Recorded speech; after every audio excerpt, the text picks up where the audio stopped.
Bien, continuando entonces con la tercera parte de esta patología traumática, aquí ya no estamos viendo, pueden haber, o sea, van a haber en algunos casos afectación del hueso, pero lo que vamos a ver básicamente en este caso va a ser lesiones de tejido blando, como ya les decía, la función de estos tendones, ligamentos y cuando se ven afectados, tanto tendones, ligamentos como se llama. La valoración de estas lesiones de tejido blando eh, eh, eh, son mucho mejor visualizadas y caracterizadas con técnicas de imagen donde la resolución de contraste es mejor. Básicamente la resonancia magnética. Bien. La ecografía también nos puede ayudar en su valoración, pero eso queda fuera de lo que vamos a ver ahora. ¿Ya? Y puede estar acompañado con algunos signos que se pueden ver en la radiografía. La tomografía para evaluar tejido blando, a menos que sean técnicas especiales de tomografía, en la cual hay que inyectar contraste intraarticular, técnica que se conoce como AstroTac. Si no se hace de esa forma, no vamos a ver ese tejido blando en la tomografía. Por lo tanto, no es la técnica adecuada para ver este tipo de lesiones. Entonces, en el caso del esguince, ¿cierto? Nosotros vamos a tener que hay una separación anormal de las superficies articulares por movimiento de inversión o aversión, que ya lo nombramos anteriormente, por un movimiento brusco de la articulación, y por lo tanto eso genera una distensión brusca de los ligamentos que unen esta articulación, los cuales pueden generar que parte de sus fibras que forman este ligamento o todas las fibras que forman el ligamento se vayan rompiendo. Entonces, este 15, ¿cierto? Está relacionado a una energía brusca en la articulación, a estiramiento o desgarro de los ligamentos, dependiendo de la magnitud de la energía, sin pérdida de contacto de las carillas articulares, aunque puede existir daño capsular también en algunos casos, en algunas articulaciones. Las ubicaciones más frecuentes que nosotros vamos a encontrar donde más movimientos tenemos, ¿cierto? Y es así como tener a nivel de esguince a nivel de rodillas, que son junto con las del tobillo los más frecuentes, de columna cervical, de hombro y de manos. Vamos a clasificar usando referencia el esguince de rodilla, que es el más frecuente de todos, ya insisto, seguido por el de tobillo. Ya, este esguince de rodilla, ¿cierto? Según su ubicación, puede generar afectación de los ligamentos colateral medial y colateral lateral, ¿sí? De la rodilla. Puede generar afectación de los ligamentos cruzados anteriores, puede generar afectación de los ligamentos cruzados posteriores, ¿ya? Esto se genera en la rodilla, este 15, por torsión forzada de la rodilla. Por lo tanto, no sé, al detenerse rápidamente al correr, por ejemplo, al cambiar el peso de la pierna mientras uno corre o esquía, existe esta posibilidad de torsión forzada de la rodilla y por lo tanto se podrían generar estos esguinces. En el caso de los ligamentos colaterales de la rodilla, estos permiten la estabilidad lateral de ella, ¿bien? Y estos podrían verse afectados. Dijimos que la resonancia es una buena técnica en la valoración de estos y recordemos cómo vemos nosotros los ligamentos cuando normalmente en una resonancia magnética vamos a ver una señal hipointensa que es la que estamos viendo acá, ¿cierto? Donde tenemos el ligamento colateral medial. Sin embargo, el ligamento colateral lateral, si nosotros fijamos, no tiene la misma señal hipointensa, ya, y vemos ciertas zonas que tienen una mayor señal en su interior, ya, por lo tanto, hay edema ahí, ya. Entonces, nosotros podemos clasificar este esguince según el grado de compromiso de las fibras que componen el ligamento, y lo vamos a clasificar en tres grados. El grado 1, ¿cierto? Hay una distensión con desgarro de un pequeño número de fibras, como vemos acá, de no más de un tercio del ligamento. Genera dolor acompañado de una inflamación leve, de hemorragia, pero no genera inestabilidad de la articulación porque menos de un tercio de estas fibras se ven afectadas.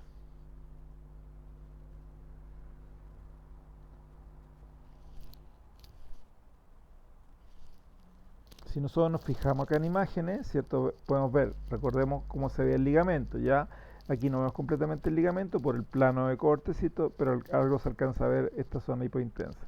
Acá vemos que la zona hipointensa se mantiene, el ligamento se mantiene, pero vemos una señal aumentada alrededor, es decir, hay edema. edema alrededor del ligamento. ¿Ya? Entonces ese es un grado 1. El esguince grado 2, hay un desgarro presente en 2/3 de las fibras del ligamento. La articulación sigue siendo estable porque si bien la mayoría están rotas las fibras de ese lado, ¿cierto? Sigue habiendo una unión entre ambas estructuras óseas. Pero sí hay impotencia funcional. ¿Ya? Aquí el grado 2 acompaña por lo tanto de inflamación también, de hemorragia, de hiperestesia y laxitud. Se siente cierto como poco estable, aunque hay estabilidad, pero se siente poco estable la articulación. Aquí podemos ver, por lo tanto, cierto que efectivamente vemos un aumento en el grosor del ligamento, ¿ya? Hay edema alrededor, ¿cierto? Aquí el edema se ve con menos señal porque no es un T2, pero aquí sí en el T2 vemos como el líquido se ve más hiperintenso, ¿ya? Y vemos separación de las fibras de la cortical. O sea, la fibra o ligamentos que tienen que estar unidos a la cortical del hueso se separan, ¿ya? Ese es un grado 2. Y en el grado 3 tenemos una rotura total de las fibras profundas del ligamento, por lo tanto se pierde la estabilidad en este caso la rodilla. Hay dolor, hiperestesia y equimosis como aspectos clínicos. Si nosotros vemos nuevamente, perdón, para otro lado. Si nosotros vemos la resonancia, vemos acá que el ligamento, ¿cierto? Está roto ahí, ¿cierto? Se pierde la continuidad o la unión con el hueso. ¿Bien? Lo mismo a este nivel. ¿Bien? Entonces obtenemos señal hiperintensa alrededor de esto porque hay mucho edema. ¿Ya? Y vemos también al otro lado que hay edema también a nivel a nivel de los cóndilos, ¿cierto? E incluso también a nivel tibial. En el caso del ligamento cruzado anterior y del ligamento cruzado anterior y ligamento cruzado posterior, recordemos un poco la ubicación que tienen esta en relación a la meseta tibial o a la tibia y a los cóndilos femorales. ¿Ya? La función de estos ligamentos cruzados es estabilidad de la rodilla junto con los ligamentos colaterales, ¿cierto? Las lesiones de los ligamentos cruzados más frecuentes pueden producirse, ¿cierto?, por traumatismo, ¿sí?, de esta articulación, ¿ya? Más que por movimientos tan rotacionales. Aquí vemos el esquema, ¿cierto? Aquí vemos una resonancia, ¿cierto?, donde hay el fascico oblicuo se ve hipointenso, es decir, el ligamento cruzado anterior, ¿ya?, que transcurre de lateral a medial, ¿ya?, y de posterior a anterior de proximal a distal, ¿cierto?, que es la orientación que tiene este ligamento. La clasificación de esguince del ligamento cruzado anterior y ligamento cruzado posterior es la misma, ¿cierto? Grado 1, simple distensión; grado 2, ruptura del ligamento; grado 3, ruptura total, parcial del ligamento; y grado 3, ruptura total del ligamento y avulsión ósea, ¿cierto?, de la inserción ósea, en su inserción ósea, ¿ya? También puede estar dado con un giro muy violento, ¿ya?, y una combinación de forzar y girar hacia adentro la rodilla y ser forzada lateralmente. Ya en esos casos se puede generar este tipo de esguince de ligamento. Cuando existe un esguince de ligamentos cruzados, podemos ver algunos signos radiológicos, ¿ya? En el cual vimos que cuando hay un esguince grado 3 de ligamento cruzado, puede haber una avulsión de un fragmento óseo donde se inserta el ligamento cruzado, ¿ya? Y por lo tanto en la radiografía nosotros podemos evaluar si hay efectivamente este arrancamiento óseo a nivel de la inserción del ligamento. Ya es un signo radiológico que nos podría ayudar a evaluar esto. Ven que en este caso no aparece esa avulsión. También aparece un signo que es el signo del surco profundo, ya que está presente en el 5% de las radiografías de pacientes que presentan lesión del ligamento cruzado anterior, ¿ya? Solamente en ese 5% de los pacientes aparece este signo del surco profundo. En cambio, la fractura de Segón, que es una fractura por avulsión, ¿cierto?, vemos efectivamente se asocia a un 75 o un 100% de ruptura del ligamento cruzado anterior. Bien, y nosotros por lo tanto ahí vemos el arrancamiento que se genera, ¿ya?, la avulsión. Signos radiológicos, vemos nuevamente, ¿cierto?, la avulsión, este fragmento óseo que se separa producto de esta disrupción del ligamento, Vamos a ver también, ¿cierto? En el caso por la misma fractura, edema que se produce, que obviamente lo vemos en una resonancia, edema óseo que se produce, ¿cierto? Por ese arrancamiento. Signo indirecto de rotura del ligamento cruzado anterior. eh, Vamos a ver el edema, como dijimos, ¿cierto? El edema óseo a ese nivel. El ligamento cruzado anterior también hay signos, ¿cierto? Que están asociados a una ruptura Un signo de rotura es la horizontalización del ligamento cruzado anterior. Lo normal es ver el ligamento, ¿cierto? Que va de posterior y superior a anterior e inferior, por lo tanto tiene un grado de oblicuidad. Cuando este pierde esa oblicuidad, se hace más horizontal, ¿cierto? Es por una ruptura, como vemos acá, del ligamento cruzado anterior, ¿ya?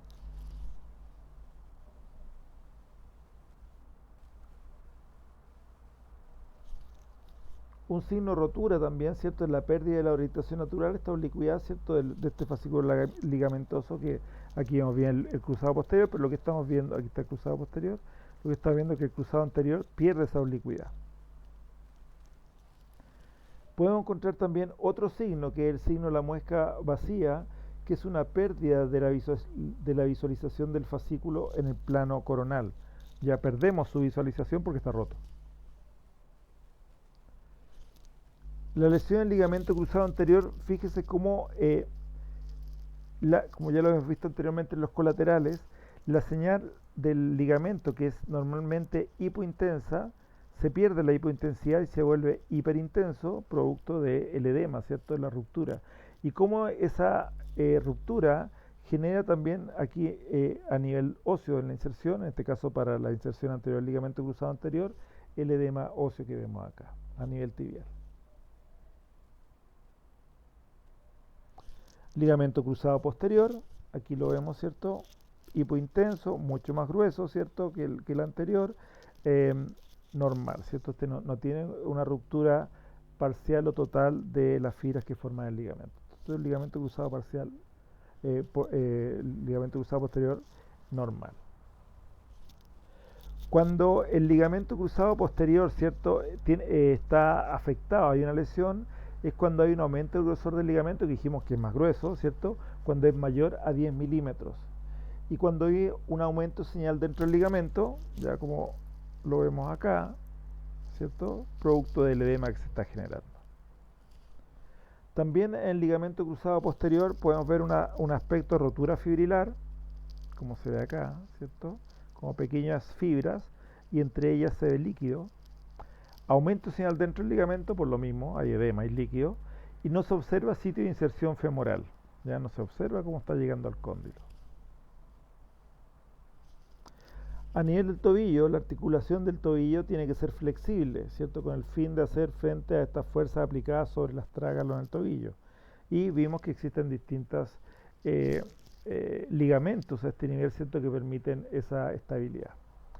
Entonces, en las lesiones o esguince de tobillos, ¿cierto? Se pueden dar por mecanismos de inversión, como vemos ahí, por mecanismos de eversión, que están asociados básicamente, mayoritariamente a desgarro, y un esguince severo, ¿cierto? Del tobillo, cuando hay además mecanismos rotacionales del tobillo.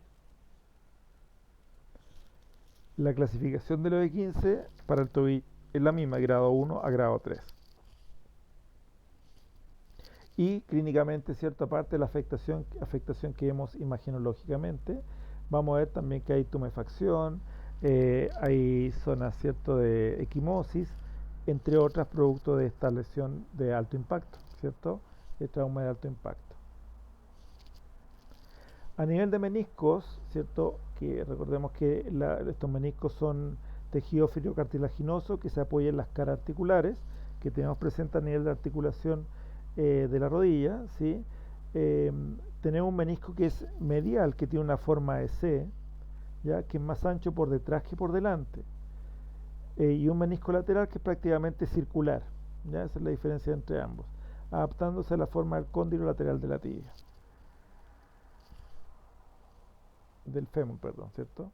Bueno, estos meniscos distribuyen las fuerzas transmitidas a través de la rodilla, soportan alrededor del 40% de la carga articular e intervienen en la estabilidad de la articulación. Puede también entonces haber rotura meniscal generada por fuerzas rotacionales, ¿ya? Cuando la extremidad de apoyo, en apoyo, ¿cierto?, se encuentra en semiflexión.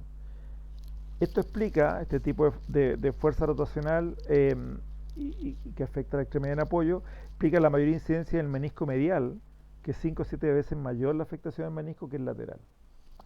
En esta clasificación del menisco, en la visualización del menisco en resonancia magnética, que es donde lo vemos, a menos, insisto, que en tomografía sea una técnica muy particular que se llama TROTAC, pero que es una técnica invasiva porque hay que inyectar contraste intraarticular, ¿ya? Entonces es invasiva. La mejor técnica, obviamente, de imágenes para esto es la resonancia magnética. Y bueno, en resonancia magnética nosotros vamos a ver un menisco normal, ¿cierto? O sea, como vemos acá en este esquema, un triángulo oscuro, uniforme, o sea, lo vamos a ver hipointenso porque es menisco, igual que el ligamento, ¿cierto?, que es fibrocartílago, y no tiene, por lo tanto, componente acuoso. Uniforme con un vértice agudo orientado horizontalmente. Esa es la forma que nosotros vamos a ver el menisco. Cuando en el menisco nosotros vemos un aumento de señal en potenciación entre 2, que se ve con una pequeña esfera contenida dentro de este menisco y que no se extiende, por lo tanto, a la superficie meniscal, la afectación, la meniscopatía va a ser de tipo grado 1. La grado 2 es cuando la visualización de este triángulo, de este menisco, la visualización de la señal hipertensa se ve lineal, no como un punto, pero sigue sin comprometer la superficie meniscal, es el grado 2. El grado 3 hay lesión que se extiende a la superficie meniscal y el grado 4 se caracteriza por la fragmentación del menisco. Bien, entonces dentro de esta afectación nosotros de rotura meniscal pueden ser de 3 tipos: longitudinal, horizontal y radial, ¿ya? Dentro de las roturas meniscales complejas que nosotros vamos a encontrar, vamos a tener la ruptura de menisco desplazada, que van a ser asa de balde, con un flap meniscal horizontal y en pico del oro o radial. O sea, perdón, pico del oro y radial. El asa de balde es de tipo longitudinal, el flap meniscal es de tipo horizontal, pero compleja, y el pico del oro es tipo radial, ¿sí?, pero compleja. Las roturas meniscales longitudinales son perpendiculares a la meseta tibial y paralelo al eje largo del menisco, ¿ya? La rotura nunca toca el margen interno y genera fragmentos central y periféricos. Es una característica de las meniscales longitudinales. Poco más complejas y separadas van a ser estas en asa de balde, que siguen siendo longitudinales pero complejas. Entonces nosotros vamos a ver que esta rotura meniscal, ¿cierto?, va a ser paralela al eje largo del menisco, ¿sí?, paralela al eje largo del menisco, ¿ya?, y perpendicular a la meseta tibial.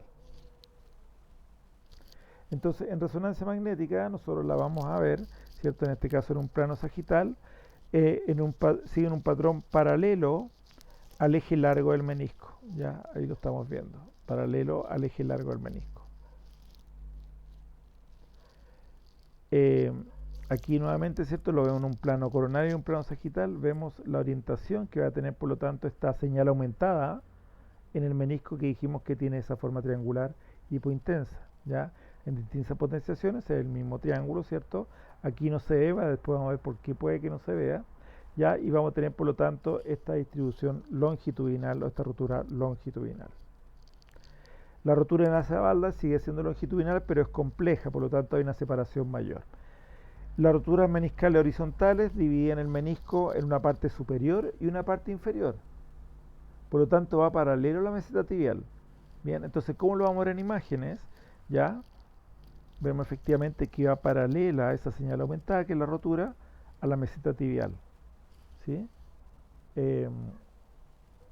Y por lo tanto divide el menisco en una parte superior y una parte inferior. Este es el menisco normal, triangulito hipointenso, ¿cierto? Visto en un plano sagital también, este menisco está normal, pero acá vemos esta línea hiperintensa que separa en superior e inferior, y por lo tanto que esta línea sigue paralela a la meseta tibial. ¿Ya? Nuevamente, ¿cierto? Acá roturas meniscales horizontales de mayor tamaño, acá.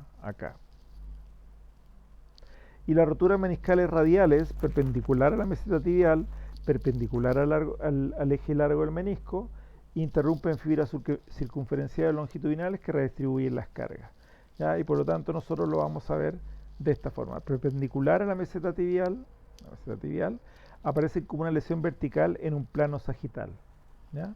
Y esa es una rotura de tipo meniscal radial. Lo mismo ahí, ¿cierto?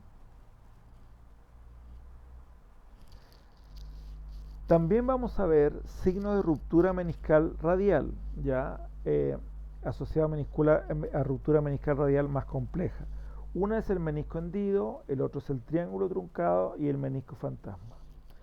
El menisco hendido es cuando la ruptura meniscal compromete el cuerpo del menisco. Por lo tanto, en la visión sagital demuestra el signo del menisco hendido, ¿cierto? Este signo no es específico, ya que también puede verse, ahí está el signo, ¿cierto? Puede verse en roturas longitudinales. El signo del triángulo truncado, hay un parcial engrosamiento del menisco roto en relación a los cuernos meniscales y visto en sagital. Acá el menisco sano es este, hipointenso. Fíjense que acá se pierde la visión del menisco porque está roto, ¿cierto? Y se ve entonces más engrosado. Ya, esto es lo anormal del menisco y esto es lo que queda todavía de normal, esa hipointensidad. Signo del triángulo truncado. Y por lo tanto, el signo del menisco fantasma, acá está el menisco normal, ¿cierto? Triángulo hipointenso.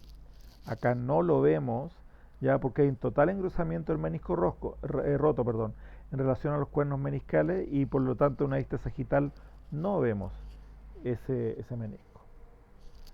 Bien, esas son algunas de las patologías más frecuentes, ya que nosotros vamos a poder ver con imágenes de tipo traumática, que pueden afectar la estructura ósea propiamente tal, que pueden afectar la articulación y el tejido blando, como vemos acá de la articulación, en este caso los meniscos, que pueden afectar tejido sostén ligamentoso, que pueden afectar